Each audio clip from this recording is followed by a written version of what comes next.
Sama-sama tayong magiging Saksi!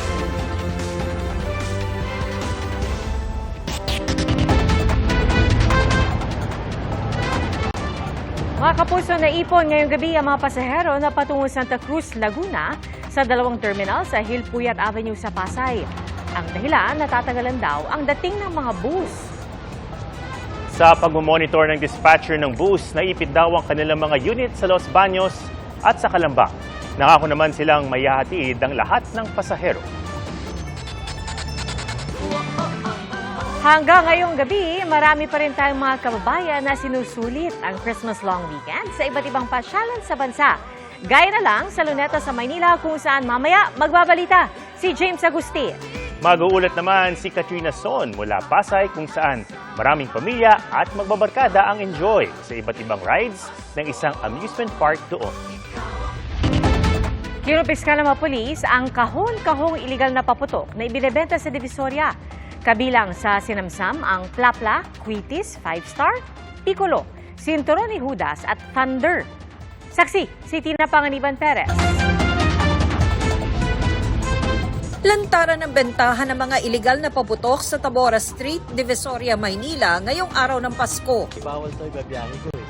Nakadisplay ang mga bawang, 5-Star, Piccolo, Plapla at iba pang bawal na paputok sa iba't ibang tindahan kahit patuloy-tuloy ang monitoring at operasyon ng pulisya kontra mga iligal na paputok. Nang nalaman ito ng Manila Police Station 11, agad silang nagpapunta ng mga tauhan. Umaapaw ang isang malaking kahon sa mga iligal na paputok na nakumpiska sa iba't ibang tindahan. Continuous monitoring kami. If ever po na merong reported sa amin ng mga ganon, immediately po, ina-actionan po namin kagad yun. And we make sure na makakasuhan po sila kung sakaling wala silang permit. Ayon sa Station 11, sa kabuuan, tahimik ang Divisoria ngayong araw ng Pasko. Bagamat may mga nagpunta sa Divisoria ngayong araw ng Pasko para mamili at kumain, napakaliit ng bilang kumpara sa dagsa noong Biyernes. Sa ngayon, ma'am, talagang napakanipis po ng crowd natin ngayon dito, no? Siguro mga more or less sa less than 10,000 lang po ang in and out dito sa Binondo ngayon. Marami sa mga nagpunta, mga pamilyang may kasamang mga bata. Binigyan ka ng pera, hindi mo gagastusin? Gagastusin ko Saan? sa pagkain. May mga nagtitinda na rin ng mga bilog na prutas na simbolo raw ng kasaganaan sa bagong taon. Si Aling Gloria na makyaw ng 30 kilos. Dinadala ko sa Katutubo at saka sa bilangguan. Sa kabila ng mga ganyan, Wala, matumal pa po. Sa 30-31 lang po. Ang malakas talaga. Matumal po. Itong lagas po pag binebenta namin, 20 lang ang 1/4. Ano po inaasahan lalakas? Mga 29-30 lang po, ma'am. Tataas pa po. Yung turotot, matumal ba rin talaga? sabi ng mga nagtitinda, inaasahang tataas ang presyo ng mga paninda simula December 27 kung kailan inaasahan nilang magsisimulang mamili ang publiko para sa bagong taon. Para sa GMA Integrated News, Tina Panganiban Perez, ang inyong saksi. Samantala, nag-enjoy naman ang ilang kababayan natin sa mga rides at iba pang attraction ng amusement park sa Pasay City. Saksi live, si Katrina Son. Katrina, Merry Christmas! Merry Christmas, Bia! Ngayong araw nga ng Pasko, pinili ng ilang mga kababayan natin na i-celebrate ito kasama ang kanilang mga mahal sa buhay sa isang amusement park dito sa lungsod ng Pasay. Merry Christmas! Talaga namang merry ang Pasko sa pamilya ni Angie Ñones. At dahil nagkasama-sama, naisip daw nilang ipasyal ang mga bata sa amusement park. Para kasi sa mga bata, para ma-enjoy nila. Tsaka masyadong maano sa bahay eh. Exhausted. Si Jonathan Santiago naman at mga kamag-anak, taon-taon daw talaga na nagpupunta rito. At ngayong taon, extreme rides ang gusto nilang subukan. Natatakot naman, pero excitement eh. Christmas ngayon eh, for the kids yun eh. Karamihan sa mga nagpunta rito kasama ang mga batang anak. Ang Pasko raw kasi ay talagang para sa pamilya at mga bata. Para sa mga bata, masaya po kasi ang mga bata. Gusto po kasi nila dito. So, sinunod po namin sila. Ito lang meron sa Metro Manila na ganitong rides eh, di ba? Wala namang iba. So, dito lang. Dinarayo rito ang iba't ibang pambatang rides tulad ng carousel, hanggang sa extreme rides tulad ng Star Frisbee at Star Flyer. Ito raw ang Egyptian Spinning Coaster. Kahit maliit daw ang ride na to at hindi ganun kalaki, huwag tawiis mo din dahil iba pa rin ang adrenaline rush na ibinibigay nito. Grabe talaga yung ride na yun, talagang makapigil hininga. Pero kung ang feel mo naman ay ma-experience ang White Christmas, subukan ang Snow World. Dito pwedeng maglaro sa snow, mag-slide at ma-experience ang snowfall. But wait, there's more. Dahil meron din ditong performances na pwedeng mapanood. Starting itong season na to hanggang January 7, araw-araw na kaming bukas mula 1:00 hanggang 12 midnight.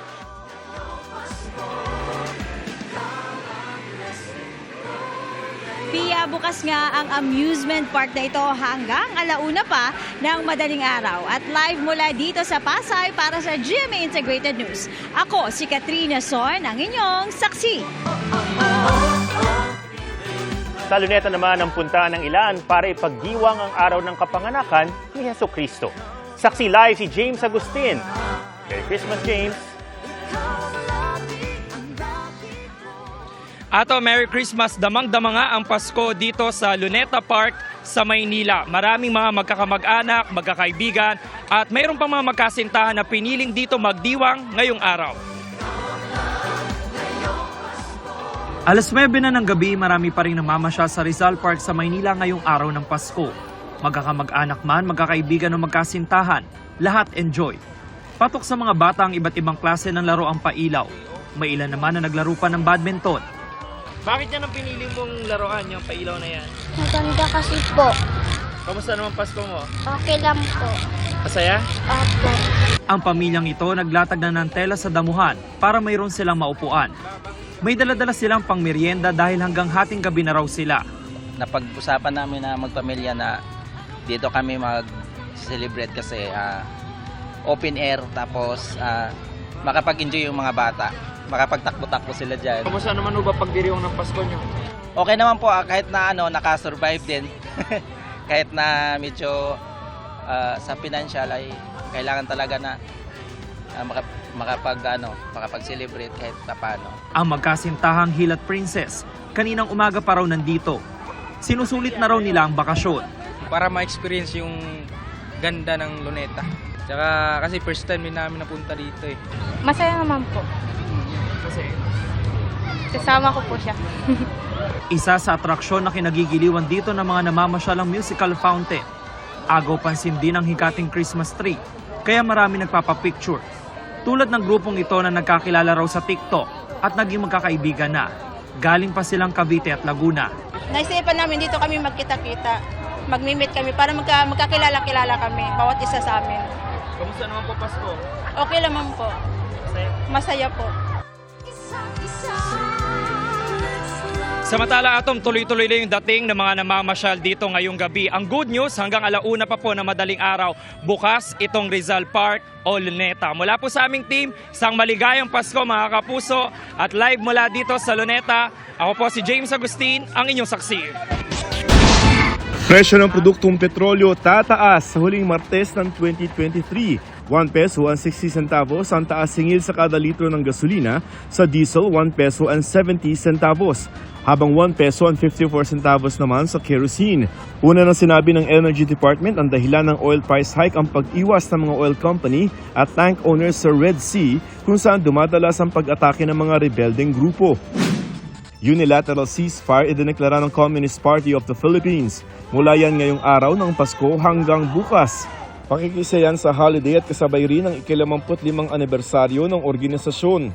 Gayaman naka-high alert pa rin ang mga unit ng NPA na handa raw dumipesa kung kinakailangan. Hindi naman magdedeklara ng ceasefire ang Armed Forces of the Philippines na mananatiling naka-alerto sa kabila ng deklarasyon ng rebeldeng grupo. May naitala ng 18 kaso sa bansa ng bagong COVID-19 Omicron subvariant ayon sa Department of Health. Yan ang JN.1 na itinuturing ng World Health Organization bilang variant of interest. Ayon sa DOH, nakarecover naman na ang mga pasyenteng tinamaan ng bagong subvariant. Ngayong kabi-kabila ang gathering at party, muling paalaala ng DOH mag-face mask at sumunod sa health protocols lalo na sa mga high risk at vulnerable group. Para sa GMA Integrated News, Joseph Morong ang inyong saksi. 7 araw bago magpalit ng taon, ilang customer ang dumayo sa Bukawi, Bulacan para mamili ng paputok at pailaw. Saksi si Marisol Abduraman. Ngayon mismong araw ng Pasko, dumayo pa mula Pangasinan si Romeo Sabangan para mamili ng mga pailaw at paputok. Siguro ngayon mura pa. Pag malapit na yung New Year, baka mas tumaas pa.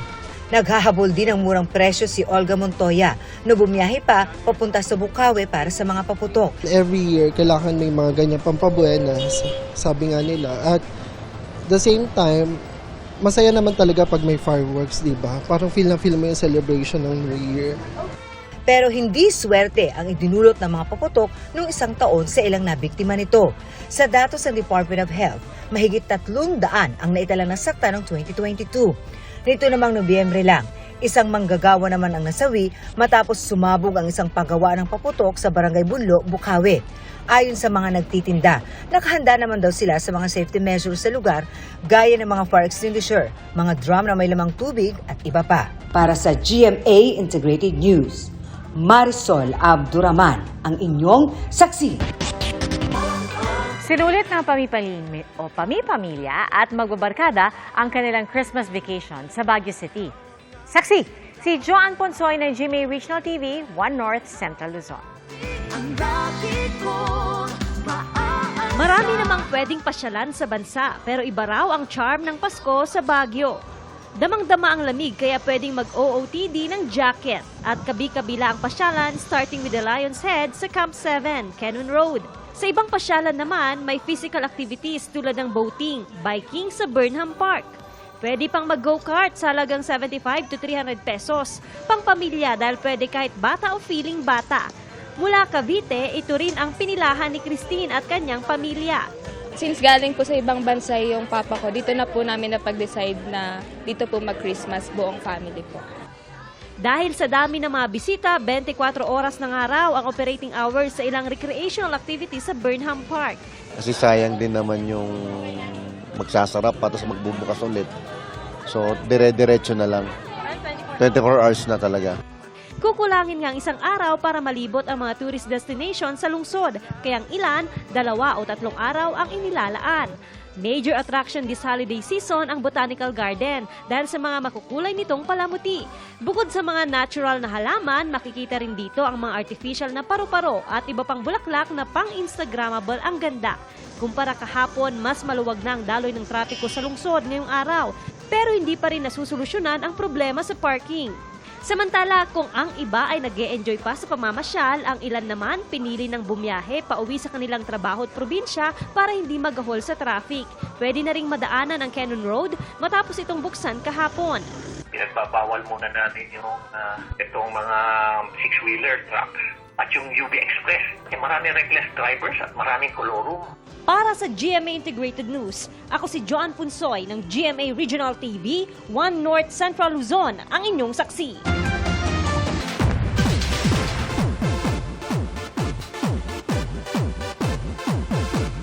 Mahaba ang pila sa mga sinehan sa iba't ibang mall sa unang araw ng 2023 Metro Manila Film Festival. Dama ang excitement ng mga manonood at ang sigla ng pelikulang Pilipino.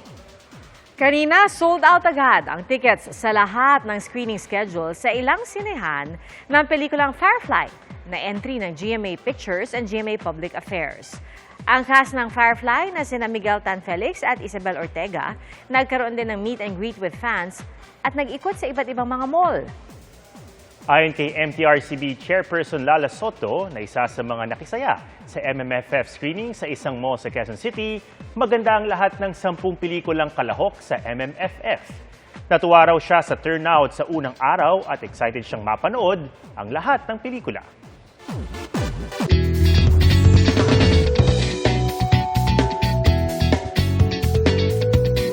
Iba't iba ang Christmas gimmick ang ginawa abroad. Sa Russia, isang higanteng Christmas tree ang binuo at pinailawan sa pamamagitan ng daang-daang kotse. Nakapagtakda ng bagong record doon ng mahigit 800 sasakyang ginamit para mabuo ang hugis ng puno. Libo-libong nakatamit Santa Claus naman ang tumakbo sa Madrid sa Spain. Para po yan sa traditional na charity race upang makalikom ng pera para sa Red Cross. At sa Florida, sa Amerika, daang-daang Santa Claus at ilang elves ang nag-surfing para sa Surfing Santa Day. Ayon sa mga organizer, nagsimula bilang simpleng Family Beach Day ang event hanggang sa naging tradisyon na para sa mga locals at turista.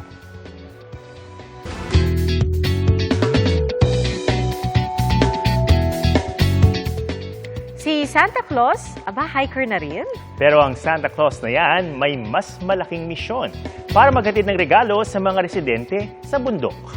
Iba't ibang laruan, pagkain at damit ang dala ng grupo ng mga hikers sa mga pamilyang nakatira sa paanan ng Mount Isarog sa Camarines Sur. Ang tawag dito, Santa Hike, na ginagawa ng grupo mula pa noong taong 2000. Ngayong taon, umabot sa 100 pamilya ang kanilang nabigyan. Plano rin ng grupo na magbigayan ng regalo sa iba pang lugar ngayong linggo. Mga kapuso, maligayang Pasko po sa inyong lahat at naway maghari ang pagmamahalan at pagbibigayan sa isa't isa. Salamat po sa inyong pagsaksi. Ako po si Pia Arcangel. Sa ngalan ni Arnold Clavio, ako po si Atom Araulio. Para sa mas malaking misyon at sa mas malawak na paglilingkod sa bayan, mula sa GMA Integrated News, ang News Authority ng Filipino, sama-sama tayong magiging saksi!